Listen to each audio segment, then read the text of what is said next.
All right. Gitvoch, Parshas Bereshis. Amazing, amazing, amazing. Baruch Hashem, the world is created. Reb Nosson has a few pieces that are based upon the fact that the words of Bereshis bara Elokim, in the beginning, Hashem created, that the last letters of those three words make up the word emes, true, truth. And he has a few pieces that are concentrating on various aspects on this union of truth. One of them is he's saying that truth, as we know, is the stamp of HaKadosh Baruch Hu. The closest you can get to HaKadosh Baruch Hu in this world is by adhering to the truth. And he said that even though, the truth in on itself is one, nevertheless, the way that it reflects by each person every month, and every day, and every hour is different. The truth in and on itself is one. By one person, his truth is that he needs to be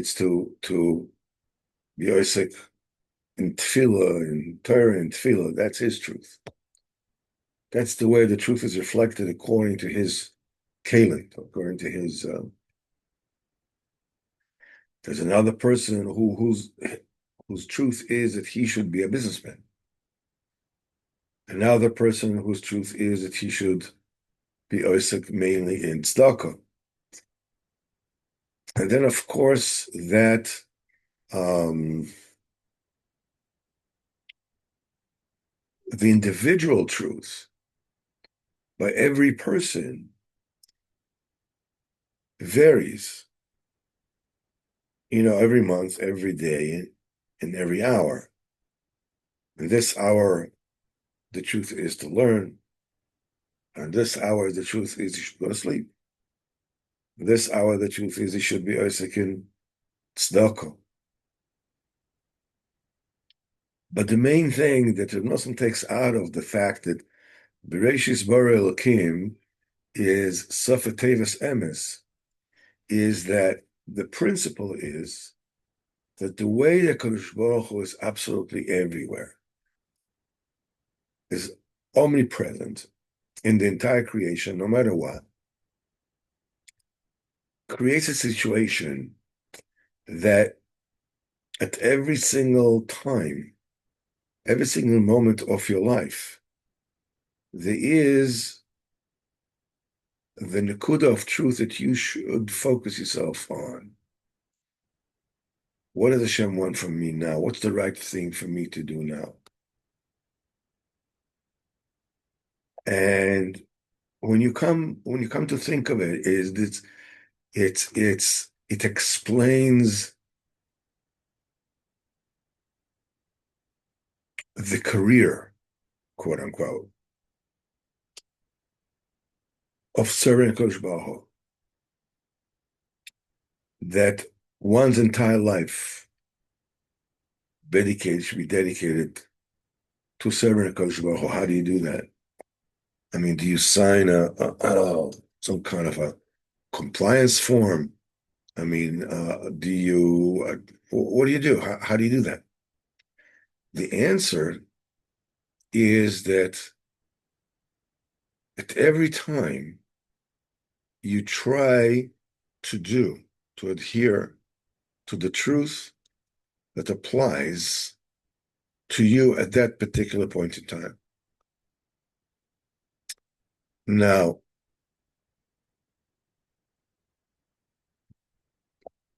one of the things that typify our existence is the confusion and the lack of sense of what is that particular nakuda of truth that applies to me, that I should dedicate myself to at this point in time. And it's normal. The only way to get to that nakuda of truth in general and in detail is by connecting yourself to the tzaddik emes. And the tzaddik emes dispels the things that you should stay away from. When you're connected to the tzaddik emes and you are davening to HaKadosh Baruch Hu, and you're bringing your confusion, your doubts, your questions, whatever it is, you're bringing it to the fore.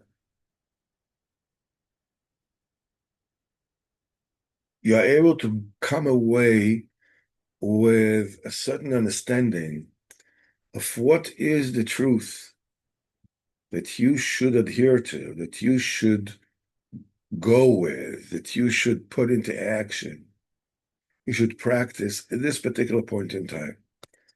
Even though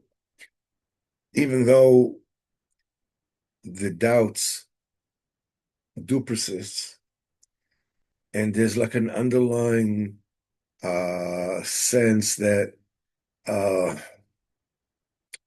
as the famous song goes, and something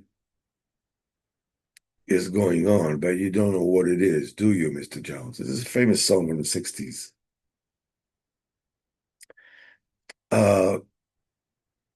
I'm like missing the point. I mean, it's like I feel like, as they used to say, um, like somebody walking around people in a cocktail party, and I don't know, his pants are torn in the back, and people are giggling, and he hasn't got a clue what is wrong. I mean, he doesn't understand. There's a certain kind of feeling like this. The person feel like I'm missing out on the main point of my life. What is it? What am I supposed to do? I mean, on one hand, I have an idea of what it is that I need to do. But on the other hand, it feels like I'm such a far cry from, walking the walk, according to the way I understand, talking the talk is. Well, the truth might be, I seem to be totally incapable of actually applying it to my situation. But that's okay. That's okay. As long as you look for it, you adhere yourself on the tzaddik, you lean on the tzaddik. As long as you do that, the effort to do what you need to do and the quest that you keep on searching and trying to find out how to reconcile, what you may understand is what is required from you with my own pathetic inability to apply any of it, or 95% of it, or 99% of it, whatever may be, it doesn't matter. It's one of the very important things that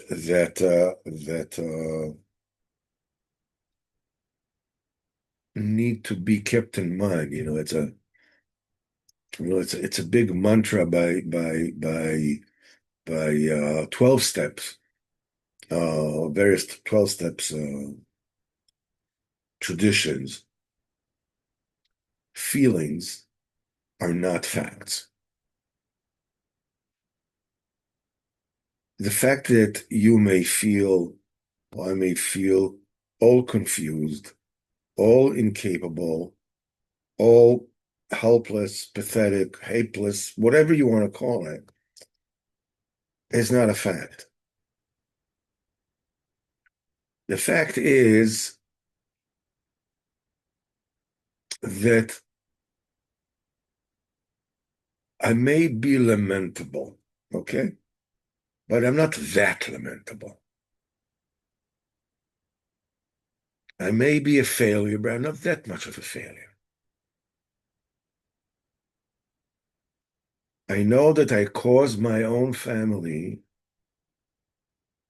a tremendous amount of emotional damage and whatever it is done. But that's not all I brought to the table. Also brought good stuff, which obviously most families don't look at because you get used to good, but you don't get used to bad. So people remember the bad times and this and this and that. But what's the good stuff that you gave? People don't remember. That's okay, because who does? So Bereshis. The main thing is to pull yourself to the truth. Let's take a quick look here in the various traditions of that deal with the descent of the Neshama of Baal Shemtov into this world. So one story goes that Rabbi Eliezer, who was the father of the Baal Shemtov, he once he was captured by robbers that took him to a place when there are no Jews, and they sent him to a master over there, to a landowner. After a while, his master gave him to the viceroy, the second of the king. I don't know, second grand vizier. I don't know exactly what's the. So he'll serve him, and that that grand vizier loved him very much. And after he died, the father Balsana became, he got that position as being, an advisor to the king or whatnot. He was known. So the king took the daughter of that viceroy and gave her as a wife to Rabbi Eliezer, who's the father of the Baal Shemtov. But he wouldn't touch her. And as time went by, she came to him and she asked him, why don't you tell me, please, what have you found wrong with me that you never came close to me? So he told her he's a Jew. And the reason why I didn't say so before is because in that particular country, as it used to be then, and it's very close to being now, Jews were not allowed to live there. So he had to hide his religion. When she heard it, she took a lot of money, she gave it to him, and she sent him away. And on the way, again, robbers came upon him and took all the money away. And the same night, he said, Eleanor, came to him in a dream, and he said, this host that you withstood the test with this daughter of the previous Grand Vizier, Mitzvah Shem, you'll have a son that will totally enlighten the eyes of Am Yisrael. We call upon him Israel that within you I shall be proud. And well, when Rabbi Eliezer finally came home, he and his wife were extremely old. And at that year, they said the promise of Leonovi came true, and they had a son which was called Israel. And what they said, the Chassidim of Karlin say that the Neshama of Baal Shemtov was so exalted, there was no way this Neshama could come down to this world unless he was conceived at a time when his father had absolutely no more physical inclination to do that. So there wouldn't be any nakuda of taiva flushed in his birth.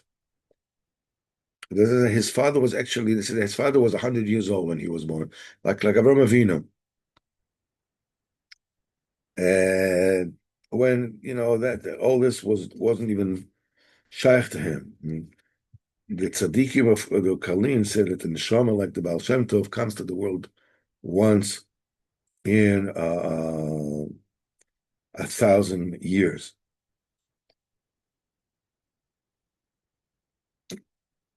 So the Baal Shem Tov said this neshama didn't want to come down into this world because the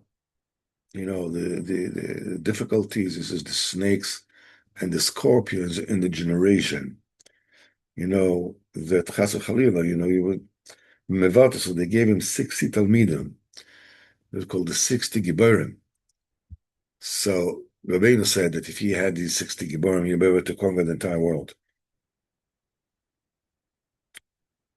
Now, in those days, the Talmidei Baal Shem Tov and the Magid, the Talmid of the Magid, used to come to the town of Mezhibozh, in order to be mishtatech on the tzion of the Baal Shem HaKodesh.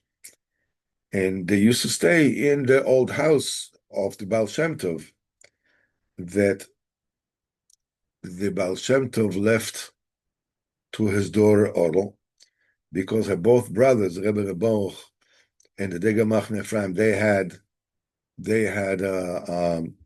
I'm sorry, her brother was a Rebbe, and he didn't need the house.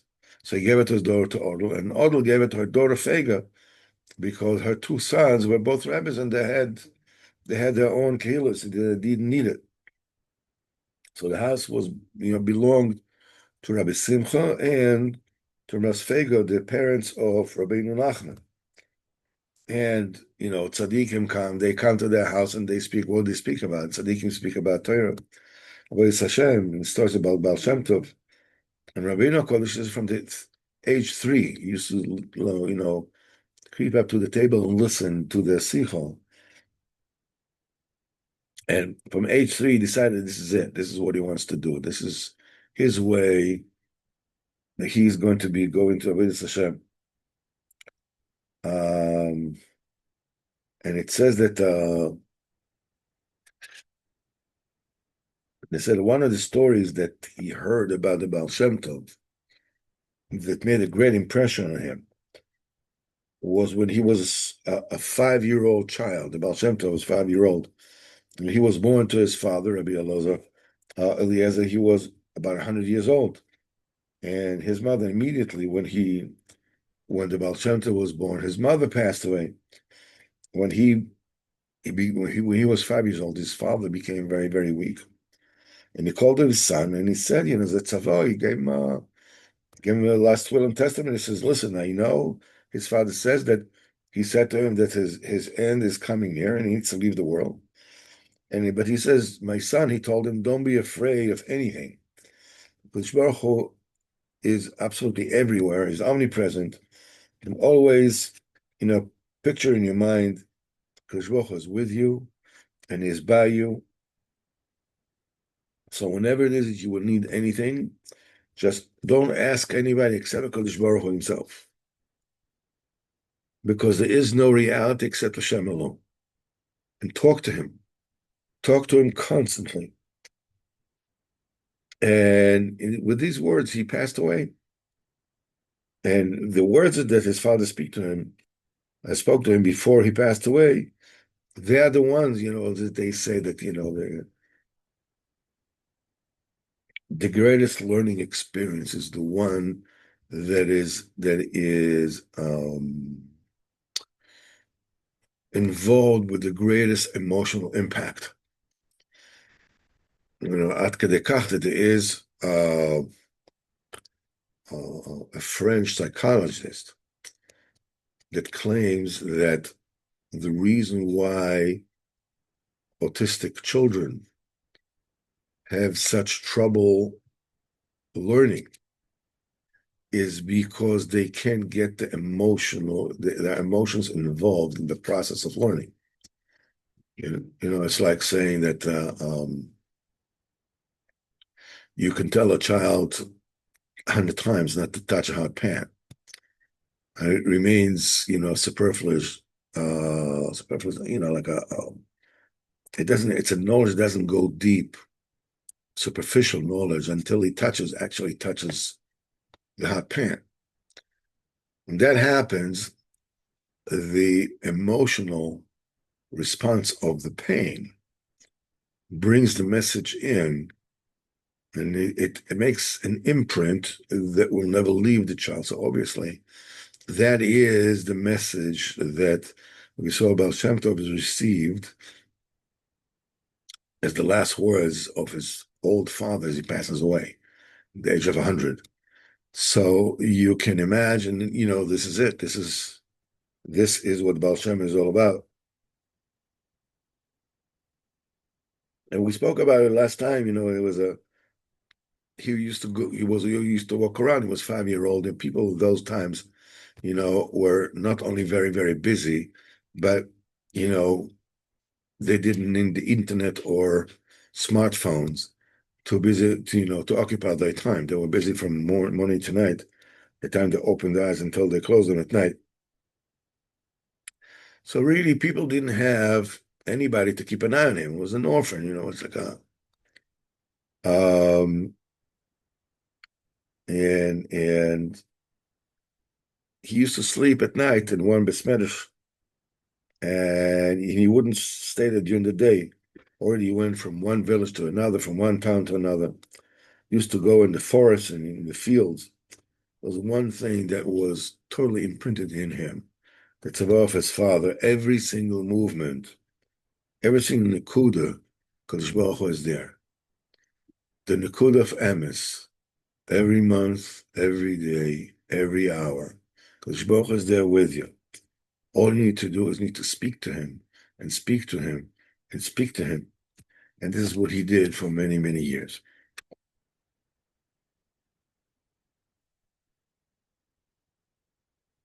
It is very it's very common that people take the presence of tzaddikim as some kind of, what should I say, almost like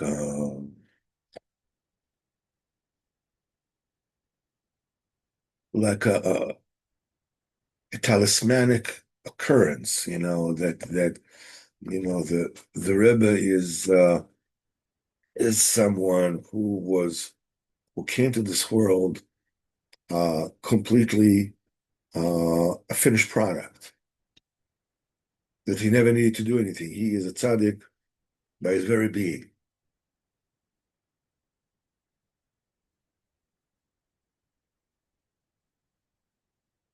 The fact that you need to work, it doesn't mean that, that many, many of the Rebbe's are actually real tzaddikim, bevadai. There are people who grew up in houses of tzaddikim that learned, that got, excellent education in what's important in this world and what's not. So, inevitably, that many of the Rebbe's are tzaddikim, bevadai. But there's a certain kind of legend that has spread after, like, this, around the not the second but the third generation of tzaddikim, after the Rebbe's, after the Baal Shem. The Baal Shem Tov and his Talmidim were all about Avodas Hashem. the Magid and his Talmidim, their Indian was all about Avodah Hashem. Generations later, it became more of look, there's the Rebbe. The easiest solution is he is a tzaddik. He is the one that does all the work. In the meantime, we can just, he will come, we'll get the lavosh, and we'll come and we'll wake up and we do this and we do that. And, this is they close somebody in the room, they give him kvitlach, he will do the work, he will solve the whole thing. In the meantime, they're free on bail. They can just go ahead and live this life, with the outside trapping and trying to do Baruch Hashem, learning this, that, doing this great things. But the whole emphasis on avodas Hashem as the be all and end all of a person's life, has been diluted to the point that it's not even the,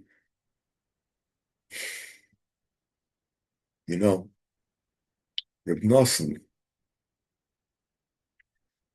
his son, and many of his grandchildren for generations were soifrim. They were scribes, sofer stam.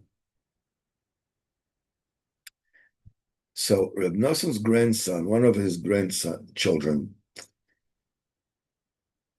would wake up at night, chatzos, every night, spend the entire night, learning his Veidadus, davening vasikin with all his koiches.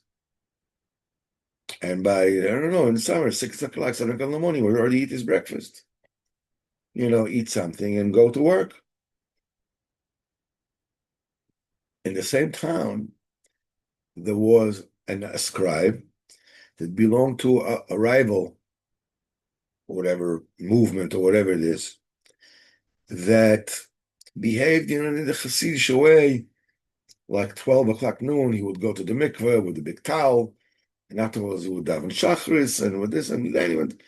So people said the women in town were saying, look at this cipher, 12 o'clock, he's going to the mikveh and he's going to daven, and this is grandson says, but 6 o'clock in the morning, he's already guzzling up his food.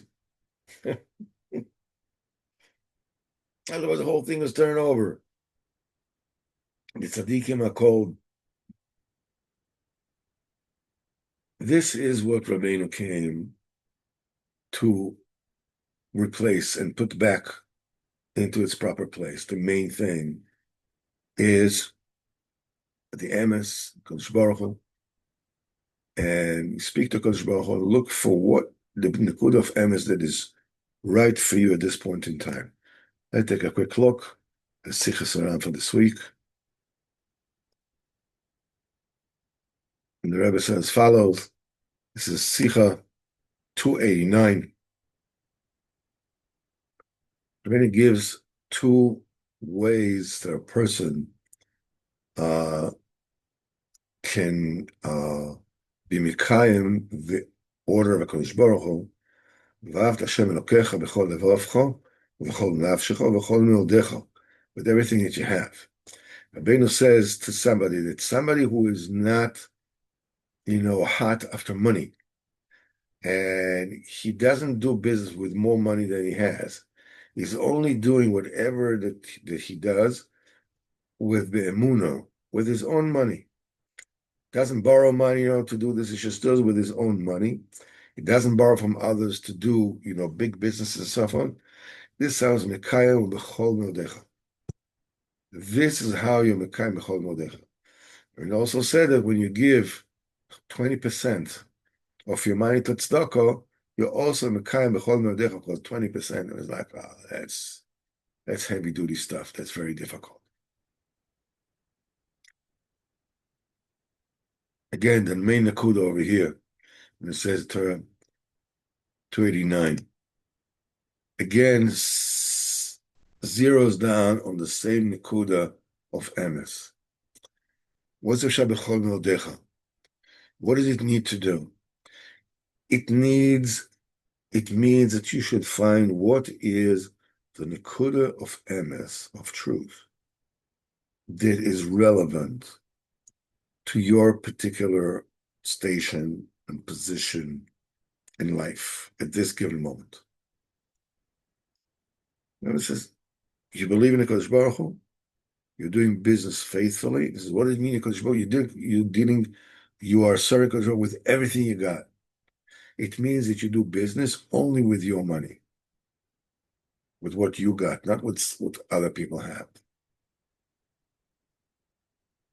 It's easy when you borrow from other people that, while at it, might as well, change different table in the living room, The old one is only rickety, maybe it's so you owe, I don't know, 50,000 shekels, 2,000 shekels, what's the big deal?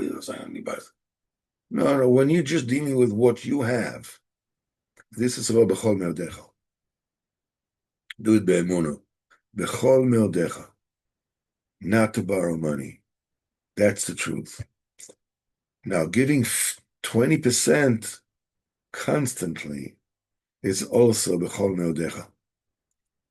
It's such a counterintuitive way of living to give 20% of everything you got.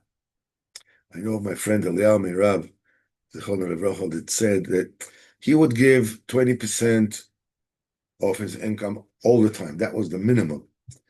And he claimed that the best times of his life financially was when he was giving away 50% of whatever it is his income was. No, Kadosh Baruch Hu, B'ezrat Hashem, should bless us. We'll have a fantastic week. B'ezrat Hashem is Rosh Chodesh, Wednesday, Thursday.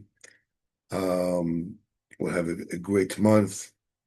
B'ezrat Hashem, let's be zeicher. Kadosh Baruch Hu should help us be zeicher with one movement towards emes, one yearning to do the right thing, to do the emes thing. What about the 99% of the stuff that I'm not making it? Lean on the tzaddik. If you do what you can, even what you can is like you feel I'm not even doing what I can. You do what you can. You want it. You lean towards it. Lean on the tzaddik. B'ezrat Hashem, everything's going to be okay.